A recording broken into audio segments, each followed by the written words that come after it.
En ce qui nous concerne, le premier tour, on a terminé premier de notre groupe.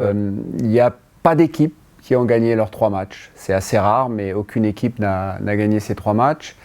Et il y a beaucoup d'équipes à 4 points qui, malheureusement pour elles, ne passeront pas le tour suivant. Voilà, maintenant c'est une autre compétition qui commence. Ce sont des matchs coup près. Ce sont des matchs où il n'y a pas de retour possible. Ce sont des matchs qu'il faut absolument gagner.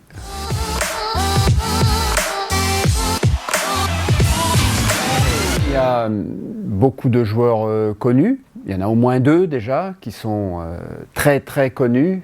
Szczęsny, le gardien de but qui fait des miracles depuis le début de la compétition et qui en plus arrête des pénaltys. Et puis Lewandowski, bien sûr. Lewandowski, c'est 136 sélections, 77 buts, joueur du Barça, ancien joueur du Bayern, enfin, très bon.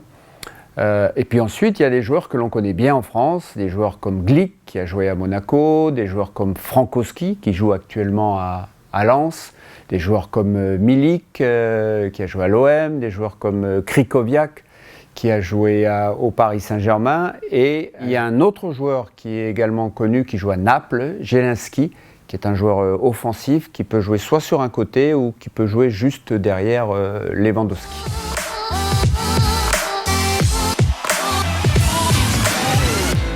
Alors c'est une équipe, la Pologne, évidemment qu'on connaît, mais qu'on n'a pas joué souvent. Le dernier match était sous la responsabilité de Laurent Blanc, c'était en 2011, donc ça fait déjà plus de 11 ans. L'équipe de France avait gagné 1-0, c'était à Varsovie. Alors l'équipe de Pologne,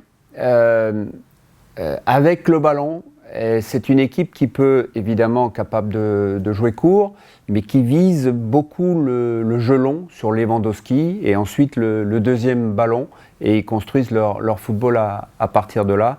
C'est pas une équipe qui aime avoir le ballon, c'est pas une équipe qui a la possession de balle. Sur les 3 premiers matchs qu'elle a joué contre le Mexique, contre l'Arabie Saoudite ou contre l'Argentine, elle a eu en moyenne 35 pour un peu moins de 40% le ballon, aux alentours de 35%.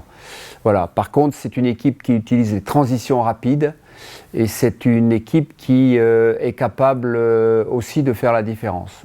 Sans le ballon, quelquefois ils vont chercher haut, ils font un pressing assez haut, mais souvent ils ont tendance à avoir un bloc bas, être très dense, en faisant reculer les joueurs excentrés. Au niveau du système de jeu, ils utilisent souvent le 4-4-2 ou le 4-4-1-1.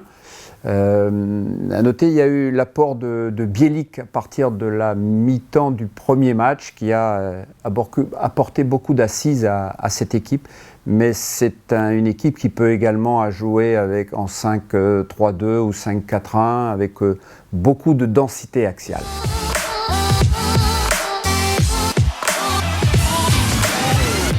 C'est une équipe qui aime souffrir, c'est une équipe qui est vaillante, c'est une équipe où il y a beaucoup d'abnégation, c'est une équipe où tous les joueurs travaillent à la récupération du ballon, même si Lewandowski reste un peu devant.